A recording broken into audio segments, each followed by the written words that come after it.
ಕೈಯಲ್ಲಿ ಮೊಬೈಲ್ ಇದೆ, ಬರೆಯೋದಕ್ ಬರುತ್ತೆ, ಟೈಪ್ ಮಾಡೋದಕ್ ಬರುತ್ತೆ ಅಂತ ಹೇಳಿ ಕಂಡ್ಕಂಡವ್ರ ಮನೆ ಹೆಣ್ಮಕ್ಳ ಬಗ್ಗೆ ಬರೆಯೋದಿದೆಯಲ್ಲ, ಅಸಹ್ಯವಾಗಿ ಮಾತಾಡೋದಿದೆಯಲ್ಲ, ಇದು ನಿಜವಾಗ್ಲೂ ನೀಚವಾದ ಮನಸ್ಥಿತಿ.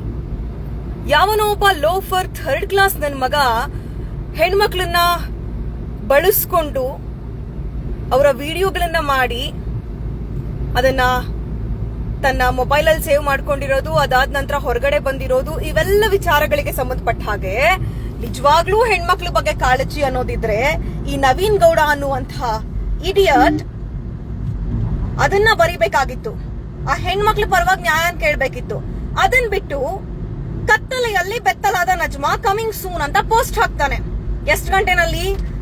ಮಧ್ಯರಾತ್ರಿ 12 ಗಂಟೆ 3 ನಿಮಿಷ ಏನೋ ಆಗಿರುತ್ತೆ. ಆ ಟೈಮಲ್ಲಿ ನನಗೆ ಕಾಲ್ ಬರುತ್ತೆ ನನ್ನ ಫ್ರೆಂಡ್ಸ್ ಇಂದ, ಇವ್ನು ಯಾರೋ ಹಾಕ್ತಿದ್ದಾನೆ ಅಂತ. ನಾನು ಚೆನ್ನಾಗಿ ಮಲಗಿರೋ ಸಂದರ್ಭದಲ್ಲಿ ಇವನು ಹಾಕಿರೋ ಪೋಸ್ಟ್ ನ ನೋಡಿ ನನ್ನ ಫ್ರೆಂಡ್ಸ್ ಕಾಲ್ ಮಾಡ್ತಾರೆ. ಅದಾದ್ಮೇಲೆ ನನ್ನ ಫೇಸ್ಬುಕ್ ಅಕೌಂಟ್ ನ ಓಪನ್ ಮಾಡಿ ಅವನ ಅಕೌಂಟ್ಗೆ ಹೋಗಿ ಕಮೆಂಟ್ ಮಾಡಿದ್ಮೇಲೆ ಸತ್ಯ ಗೊತ್ತಾಗುತ್ತೆ ಅಕ್ಕಯ್ಯ, 7:15 ಹಾಕ್ತೀನಿ ಅಂತ ಹೇಳ್ತಾನೆ. ಇನ್ಯಾರ್ದು ಜೊತೆ ಫೋನ್ ಅಲ್ಲಿ 4:15 ನಂತರ ವಿಡಿಯೋ ಹಾಕ್ತೀನಿ ಅಂತ ಹೇಳ್ತಾನೆ. ಏನ್ ಅನ್ಕೊಂಡಿದ್ಯಾ ನೀನು? ನಾನ್ ಕತ್ಲೆಲ್ ಬೆತ್ಲಾಗಿರೋದನ್ನ ನೀನ್ ನೋಡಕ್ ಬಂದಿದ್ಯಾ? ಅಥವಾ ನಿನ್ ಹತ್ರ ಯಾವ್ದಾದ್ರು ಪ್ರೂಫ್ಸ್ ಇದೆಯಾ? ನಾನು ಬಂದಿರುವಂತಹ ಹಿನ್ನೆಲೆ ಎಂಥದ್ದು? ನಾನು ಸಾಮಾಜಿಕವಾಗಿ ಹೋರಾಟಗಳನ್ನ ಮಾಡ್ತಾ ನನ್ನದೊಂದು ಬದುಕನ್ನ, ಈ ಸೋಷಿಯಲ್ ಇಮೇಜ್ ನ ಬಿಲ್ಡ್ ಮಾಡ್ಕೊಳ್ಳೋದಕ್ಕೆ ನಾನ್ ಪಟ್ಟಿರುವಂತಹ ಕಷ್ಟದ 1% ನಿಮ್ಗಳಿಗೆ ಗೊತ್ತಿದ್ಯಾ? ನಿನಗ್ ಗೊತ್ತಿದ್ಯಾ ನವೀನ್ ಗೌಡ?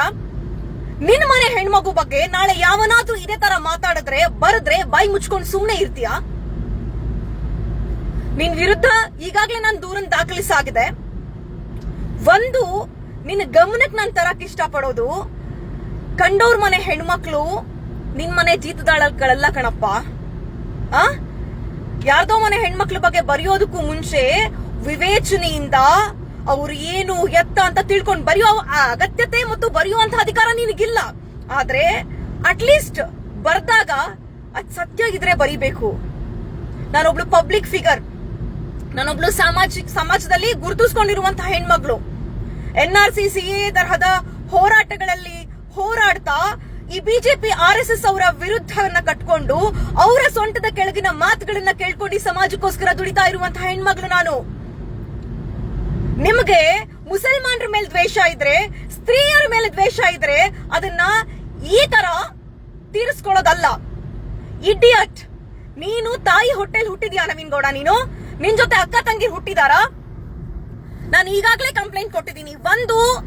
ನೀನು ಅದೇನೋ ಹೇಳಿದ್ಯಲ್ಲ ಫೋನಲ್ಲೆಲ್ಲ 4:15 ವಿಡಿಯೋ ಬರುತ್ತೆ ಅಂತ, ಮತ್ತೆ ನನ್ನ ಕಮೆಂಟ್ ಅಲ್ಲಿ ಬಂದು 7:15 ವಿಡಿಯೋ ಬಿಡ್ತೀನಿ ಅಂತೆಲ್ಲ ಹೇಳಿದ್ಯಲ್ಲ, ಈ ವಿಡಿಯೋನ ಬಿಡ್ಬೇಕು. ಮೇ ಬಿ ನಾನು ಅದಕ್ಕೆ ಕೇಳಿದೀನಿ, ನಿನ್ಗೆ ತಕ್ಷಣನೇ ಕಮೆಂಟ್ ಮಾಡಿದೀನಿ. ವಿಡಿಯೋ ನಿನ್ನ ಹತ್ರ ಇದ್ರೆ ಅಥವಾ ನನ್ನ ಹತ್ರದ್ದು ಏನಾದ್ರು ತಪ್ಪು ಮಾಡಿದ್ರೆ, ನನಗೆ ಗೊತ್ತಿಲ್ಲದೆ ನನ್ನ ಹತ್ರದ್ದು ಏನಾದ್ರು ಮಾಡಿದ್ರೆ ದಯವಿಟ್ಟು ವಿಡಿಯೋ ಈಗ ಹಾಕಪ್ಪ ಅಂತ ಹೇಳಿದೀನಿ. ಎಲ್ಲೋ ನಿನ್ನ ಚಿಂತನೆ ಆಗಿದೆ.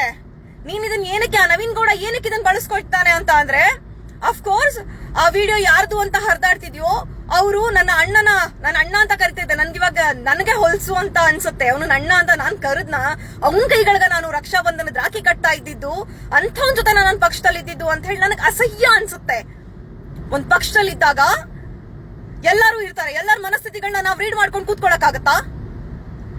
ನೀನಿವತ್ತು ಬರೀ ನನ್ನ ಹೆಸರನ್ನ ಬರ್ದು ಅಥವಾ ನನ್ನ ಬಗ್ಗೆ ಅಸಹ್ಯವಾಗಿ ಬರ್ದು ನನ್ಗೊಬ್ಳಿಗ್ ಮಾಡಿರೋ ಅವಮಾನ ಅಲ್ಲ ಅದು, ನಿನ್ನ ತಾಯಿಗೂ ಕೂಡ ಮಾಡಿರೋ ಅವಮಾನ. ಯಾರ ಮನೆ ಹೆಣ್ಮಕ್ಳನ್ ಬೇಕಾದ್ರೂ ವ್ಯಭಿಚಾರಿಗಳು ಅಂತ ಕರೆದ್ ಬಿಡ್ಬೋದಾ?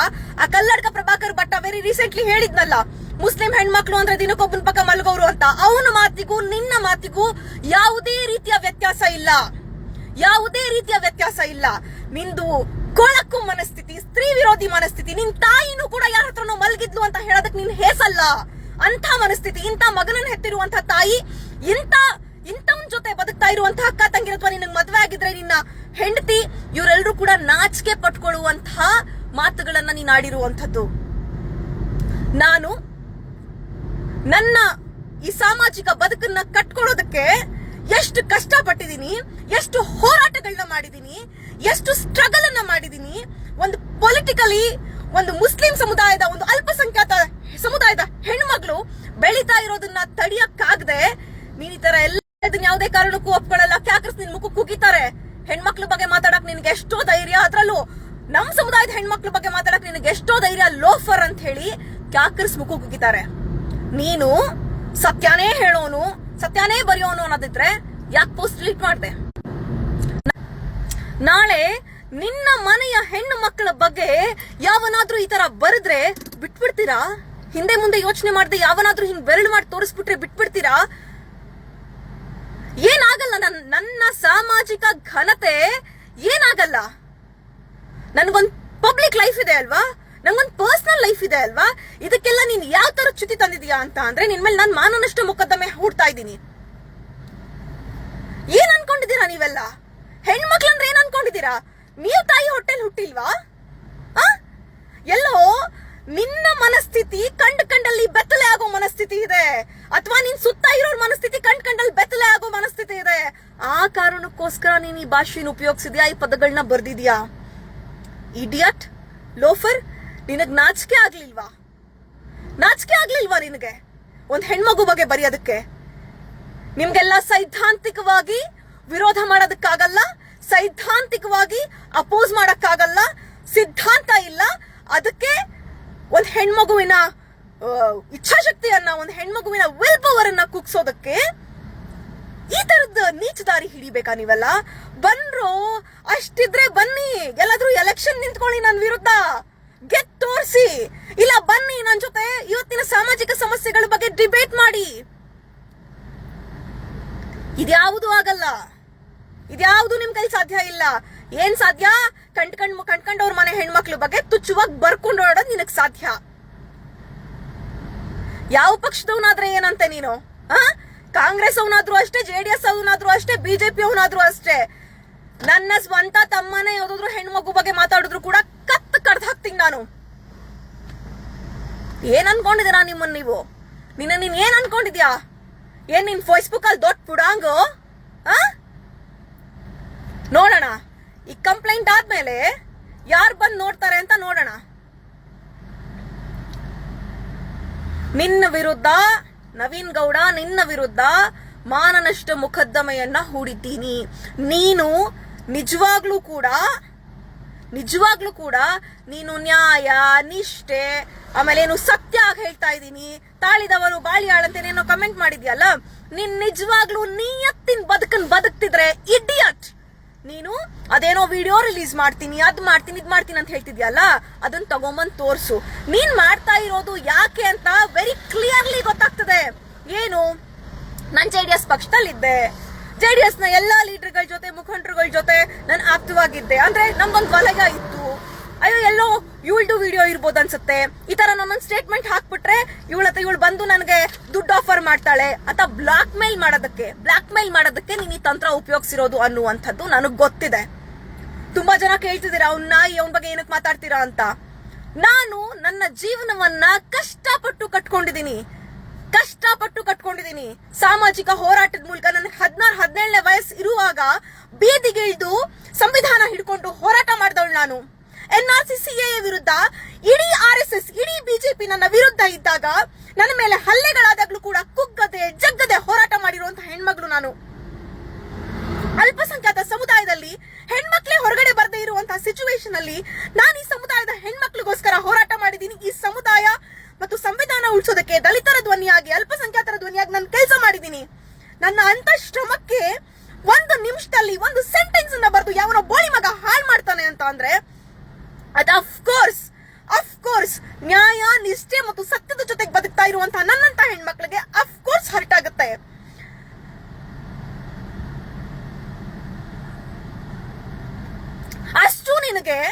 ಅಷ್ಟು ನಿನಗೆ ನಿನ್ನ ಸಾಲಗಳ ಬಗ್ಗೆ ಕಾನ್ಫಿಡೆನ್ಸ್ ಇರ್ತಿದ್ರೆ, ನಿನ್ನ ಮನೆಯ ಹೆಣ್ಮಕ್ಳ ಬಗ್ಗೆ ನಿನಗೆ ನಂಬಿಕೆ ಇರ್ತಿದ್ರೆ, ನೀನು ಒಂದು ಕಮೆಂಟ್ಗೆ ಪೋಸ್ಟ್ ಡಿಲೀಟ್ ಮಾಡ್ಕೊಂಡು ಹೋಗ್ತಿರ್ಲಿಲ್ಲ.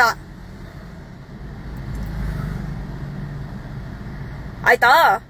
ಅದೇನ್ ಕಟ್ಟೆ ಹಾಕ್ತೀಯಾ, ಅದೇನ್ ಮಾಡ್ತೀಯಾ, ನಿನಗ್ ಧೈರ್ಯ ಇದ್ರೆ ಎದುರಿಸು.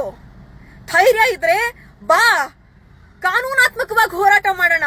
ಅದನ್ ಬಿಟ್ಟು ಆ ಸಾಲುಗಳನ್ನ ಬರೆಯೋದಲ್ಲ. ಕಾನೂನಾತ್ಮಕ ಹೋರಾಟ ಹೋಗ್ಲಿ. ಇದೇ ಸೋಷಿಯಲ್ ಮೀಡಿಯಾದಲ್ಲಿ ಅದೇನೋ ಅದು 4:15 ವಿಡಿಯೋ ಬಿಡ್ತೀನಿ ಅಂತ ಒಬ್ಬನ ಹತ್ರ ಹೇಳಿದ್ಯಾ, ನನ್ನ ಹತ್ರ ಬಂದ್ ಕಮೆಂಟ್ ಅಲ್ಲಿ 7:15 ವಿಡಿಯೋ ಬಿಡ್ತೀನಿ ಅಂತ ಹೇಳಿದ್ಯಲ್ಲ, ಬಂದ್ ಆ ವಿಡಿಯೋಗಳನ್ನ ಹಾಕು. ಏನಕ್ಕೆ ವಿಡಿಯೋ ಇದ್ರೆ ತಕ್ಷಣ ಹಾಕ್ಬೇಕಿತ್ತಾನೆ? ಏನ್ AI ಕ್ರಿಯೇಟ್ ಮಾಡ್ತಿದ್ಯಾ, ಮಾರ್ಫ್ ಮಾಡ್ತಿದ್ಯಾ?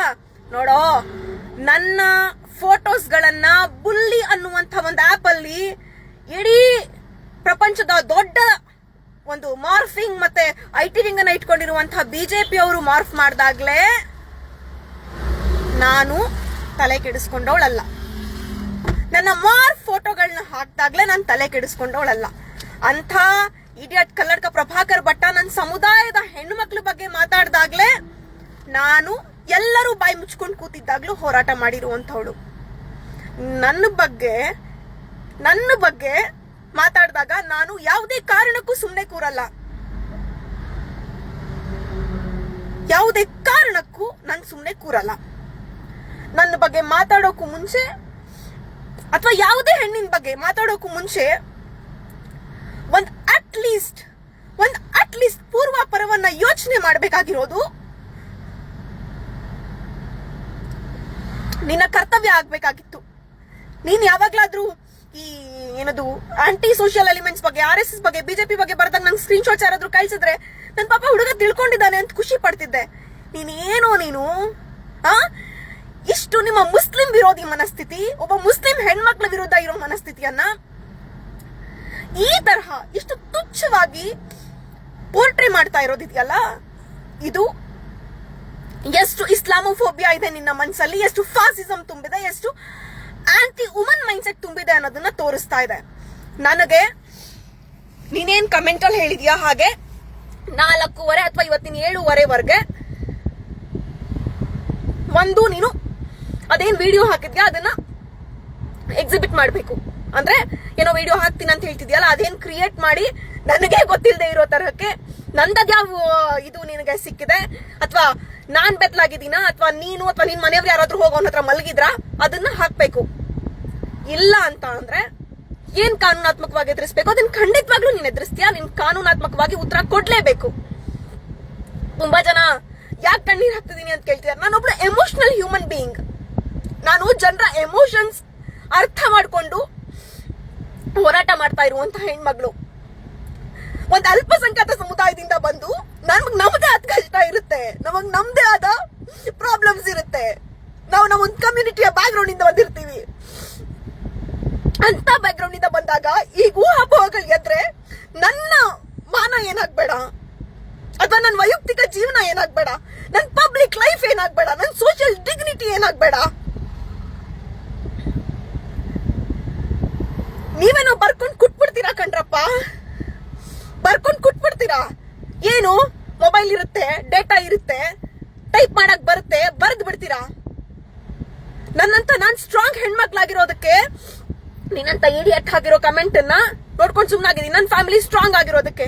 ಪಾಪದ ಫ್ಯಾಮಿಲಿಗಳಾದ್ರೆ ಅದನ್ನೇ ಅನುಮಾನವಾಗಿಟ್ಕೊಂಡು ಕೊಲೆ ಮಾಡ್ಬಿಡ್ತಾರೆ ಕಣ್ರು. ಲೋಫರ್ಗಳ ಕೊಲೆ ಮಾಡ್ಬಿಡ್ತಾರೆ. ಎಲ್ ಬದುಕ್ತಿದ್ದೀರಾ ನೀವುಗಳು? ಎಲ್ ಬದುಕ್ತಿದ್ದೀರಾ ಇನ್ನು ನೀವುಗಳು? ಎಲ್ರಿಗೂ ಒಂದು ಬದುಕಿರುತ್ತೆ. ಯಾರ್ದೋ ಪಕ್ಕ ಸೆರ್ಗ್ ಹಾಸ್ಬಿಟ್ಟು ಜೀವನ ಕಟ್ಕೊಳ್ಳುವಂತ ಅಥವಾ ಪೊಲಿಟಿಕಲ್ ಕರಿಯರ್ ಅನ್ನ ಕಟ್ಕೊಳ್ಳುವಂತಹ ದರ್ದು ನಜ್ಮಾ ನಜೀರ್ಗೆ ಬಂದಿಲ್ಲ, ಬರೋದೂ ಇಲ್ಲ.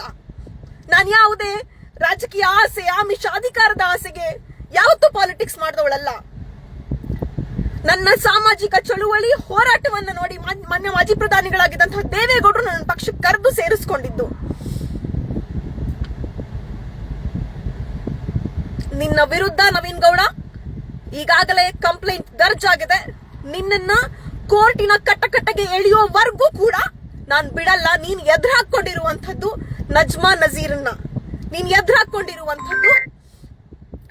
ಹಾಕೊಂಡಿರುವಂತದ್ದು ಬೇರೆ ಹೆಣ್ಮಕ್ಳಿಗೆ ಅನ್ಯಾಯ ಆದಾಗ ತಡಿದೇ ಇರುವಂತಹ, ಬೇರೆ ಹೆಣ್ಮಕ್ಳ ಬಗ್ಗೆ ಯಾರು ತುಚ್ಛವಾಗಿ ಮಾತಾಡಿದಾಗ ತಡಿದೇ ಇರುವಂತಹ ನಜ್ಮಾ ನಜೀರನ್ನ, ಈ ಸಮಾಜಕ್ಕೋಸ್ಕರ ಹೋರಾಡ್ತಾ ಇರುವಂತಹ ನಜ್ಮಾ ನಜೀರನ್ನ ನೀನ್ ಇದಕ್ಕೆ ಏನು ಎಕ್ಸ್ಕ್ಯೂಸಸ್ ಕೊಟ್ಟರು. ಅದಾದ್ಮೇಲೆ ಹಾಕಿದ್ಯಾ ನನ್ನ ಹತ್ರ ಯಾವ ವಿಡಿಯೋನು ಇಲ್ಲ, ಅದು ಇದು ಅಂತ.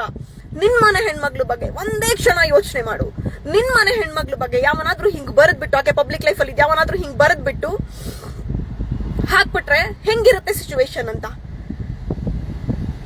ಸಾವಿರಾರು ಜನ ನನಗೆ ಕಾಲ್ ಮಾಡ್ತಿದ್ದಾರೆ, ಏನ್ ಮೇಡಮ್ ಹಿಂಗೆ ಅವನೋ ಬರ್ದಿದ್ದಾನೆ ಅಂತ. ನಿನ್ ಸ್ಕ್ರೀನ್ ಶಾಟ್ಗಳು ನೀನ್ ಡಿಲೀಟ್ ಮಾಡಿ ಬಿಸಾಕಿರ್ಬೋದು, ನಿನಗೇನು ಅದೊಂಥರ ಫೇಸ್ಬುಕ್ ಅನ್ನೋದು ನಿಮ್ಗೆಲ್ಲ ಫೇಸ್ಬುಕ್ಕಿನ ಜಗತ್ತು ಬಿಟ್ರೆ ಹೊರಗಡೆ ಜಗತ್ತಿಲ್ವಲ್ಲ. ನಾವು ಹೊರಗಡೆ ಜಗತ್ತಲ್ಲಿ ಬದುಕ್ತಾ ಇರುವಂತಹ ಹೆಣ್ಮಕ್ಳು. ನಿನಗೆ ಹೆಣ್ಮಕ್ಳ ಬಗ್ಗೆ ಅಷ್ಟ್ ಅಸಹ್ಯ ಇದ್ರೆ ಹೋಗಿ ಈ ಮಾತನ್ನ ಒಂದ್ ಹೆಣ್ಮಗು ಗಂದೆ ಅಂತ ಹೇಳಿ ನಿನ್ ತಾಯಿ ಮುಂದೆ ಹೇಳು, ಚಪ್ಪಲಿ ತಗೊಂಡ್ ಹೊಡಿತಾರೆ. ನಿನ್ ಅಕ್ಕ ತಂಗಿರ್ ಮುಂದೆ ಹೇಳು, ಚಪ್ಪಲಿ ತಗೊಂಡ್ ಹೊಡಿತಾರೆ ನಿನ್ಗೆ. Loafer, idiot. ರಾಜಕೀಯವಾಗಿ ಸೈದ್ಧಾಂತಿಕವಾಗಿ ಎದುರಿಸೋಕಾಗದೆ ಹೊಟ್ಟೆ ಕಿಚ್ಚಿಗೆ ಒಂದು ಹೆಣ್ಣು ಮಗುವಿನ ಬಗ್ಗೆ ಮಾತನಾಡುವಂಥವ್ರು, ತನ್ನ ತಾಯಿಯ ಲಾಡಿಯನ್ನ ಬಿಚ್ಚೋದಕ್ಕೂ ಕೂಡ ಹೇಸದೆ ಇರುವಂಥವ್ರು. ನೀನು ನಿನ್ನ ತಾಯಿಯ ಲಾಡಿಯನ್ನ ಕೂಡ ಬಿಚ್ಚೋದಕ್ಕೆ ಹೇಸದೆ ಇರುವಂಥವ್ನು. ನನ್ನ ಜೊತೆಗೆ ಹೆಣ್ಮಕ್ಳಿಗೆ ಗೌರವವನ್ನ ಕೊಡುವಂತ ಇಡೀ ಸಮುದಾಯ ಇದೆ. ಹೆಣ್ಮಕ್ಳಿಗೆ ಗೌರವವನ್ನ ಕೊಡುವಂತ ಇಡೀ ಸಮುದಾಯ, ಇಡೀ ಭಾರತ ದೇಶದ ಪ್ರಜೆಗಳು ನನ್ನ ಜೊತೆಗಿದ್ದಾರೆ. ಆ ನಂಬಿಕೆ ನನಗಿದೆ. ಯಾಕಂದ್ರೆ ಹೆಣ್ಮಕ್ಳನ್ನ ಅತೀವವಾಗಿ ಗೌರವಿಸುವಂತ ದೇಶ ನಮ್ದು. ಮೊನ್ನೆ ಫಯಾಜ್ ಅನ್ನೋನು ಆ ಹುಡುಗಿ ಪ್ರಾಣ ತೆಗೆದ್ನಲ್ಲ, ಅವನಿಗೂ ನಿನಗೂ ಏನೂ ವ್ಯತ್ಯಾಸ ಇಲ್ಲ. ಒಂದು ಪ್ರಾಣ ತೆಗೆಯೋದು ಅಷ್ಟೇ, ಒಂದು ಮಾನ ತೆಗೆಯೋದು ಅಷ್ಟೇ. ನಾನ್ ಯೋಚನೆ ಮಾಡ್ತಾ ಇದ್ದೆ, ಆ ವಿಡಿಯೋದಲ್ಲಿರುವಂತಹ ಪಾಪ ಹೆಣ್ಮಕ್ಳ ಪರಿಸ್ಥಿತಿ ಏನಿರ್ಬೋದು, ಪಾಪ ಅವ್ರಿಗೆ ಬದುಕು ಕಟ್ಕೊಡೋದಕ್ಕೆ ಏನೇನ್ ಮಾಡ್ಬೋದು, ಅವ್ರಿಗೆ ಹೋರಾಟ ಮಾಡ್ಬೇಕಲ್ಲ ಅಂತ ನಾನ್ ಯೋಚನೆ ಮಾಡ್ತಿದ್ರೆ, ನಿನ್ನ ಮುಸ್ಲಿಂ ವಿರೋಧಿ ಮನಸ್ಥಿತಿ, ನಿನ್ನ ಸ್ತ್ರೀ ವಿರೋಧಿ ಮನಸ್ಥಿತಿ, ಏನದು ಕಂಡಲ್ಲಿ ಗುಂಡು ಅನ್ನೋ ಹಂಗೆ ಏನೋ ಒಂದು ಕ್ರಿಯೇಟ್ ಮಾಡ್ಕೊಂಡು ನನ್ನನ್ನು ಬ್ಲಾಕ್ ಮೇಲ್ ಮಾಡೋದಕ್ಕೆ ಪ್ರಯತ್ನ ಪಡ್ತೀಯ. ಯಾವ ಬ್ಲಾಕ್ ಮೇಲೂ ನಡೆಯಲ್ಲ. ಯಾಕಂದ್ರೆ ನಾನ್ ಸರಿ ಇದ್ದೀನಿ. ನೀನು ಏನದು ವಿಡಿಯೋ ತಗೊಂಬಂದ್ ತೋರಿಸ್ತೀನಿ ಮಾಡ್ತೀನಿ ಅಂತ ಹೇಳ್ತಿದ್ಯಲ್ಲ, ಅದನ್ನ ನೀನ್ ಮಾಡ್ಬಿಟ್ರೆ ನೀನ್ ಹೇಳ್ದಾಗ ನಾನು ಇಡೀ ಜೀವನ ಪೂರ್ತಿ ಕೇಳ್ತೀನಿ. ಇಲ್ಲ ಅಂತ ಅಂದ್ರೆ ನಿನಗ್ ಧೈರ್ಯ ಅನ್ನೋದಿದ್ರೆ, ನಿನಗೆ what ever we call so called ಸತ್ಯ ನಿಷ್ಠೆ ಅದೆಲ್ಲ ಅನ್ನೋದಿದ್ರೆ, ನೀನು ಬಂದು ಸರೆಂಡರ್ ಆಗು. ಹೌದು, ನಾನು ಮಾಡಿರೋ ತಪ್ಪು ಅಂತ ಒಪ್ಕೋ. ಅದನ್ನ ಬಿಟ್ಟು ನಿಮ್ಮ ಮುಸ್ಲಿಂ ವಿರೋಧಿ ಮನಸ್ಥಿತಿಗೆ, ನಿಮ್ಮ ಸ್ತ್ರೀ ವಿರೋಧಿ ಮನಸ್ಥಿತಿಗೆ, ಒಬ್ಬ ಮುಸ್ಲಿಂ ಹೆಣ್ಮಗಳು ರಾಜಕೀಯವಾಗಿ ಬೆಳೆಯೋದನ್ನ ತಡೆಯಕ್ಕಾಗದೆ ನನ್ನ ವಿರುದ್ಧ ಪಿತೂರಿಯನ್ನ ಮಾಡಿದ್ರೆ ಅದು ಎಲ್ಲಿಗೂ ಕೂಡ ನನಗ್ ನಾಟಲ್ಲ. ಯಾಕಂದ್ರೆ ನಾನ್ ಸರಿ ಇದ್ದೀನಿ. ನನ್ ಜೊತೆಗೆ ನಾನ್ ನಂಬುವಂತಹ ದೇವ್ರು, ನಾನ್ ನಂಬುವಂತಹ ಜನ, ಮತ್ತೆ ನನ್ನ ಸಿದ್ಧಾಂತದ ಜನ, ನಿಜವಾಗ್ಲೂ ಹೆಣ್ಮಕ್ಳಿಗೆ ಗೌರವ ಕೊಡುವಂತ ಎಲ್ಲ ಜಾತ್ಯತೀತ ಧರ್ಮಾತೀತ ಮನಸ್ಸುಗಳು ನನ್ನ ಜೊತೆಗೆ ಇದಾವೆ ಅನ್ನುವಂತ ಒಂದು ನಂಬಿಕೆ ನನಗಿದೆ. ಒಂದು, ನೀನು ಬಂದು ಸರೆಂಡರ್ ಆಗ್ಬೇಕು. ಇಲ್ಲ ಅಂದ್ರೆ ನಾಳೆಯಿಂದ ಏನಾಗತ್ತೆ ನೀನ್ ನೋಡ್ತೀಯ.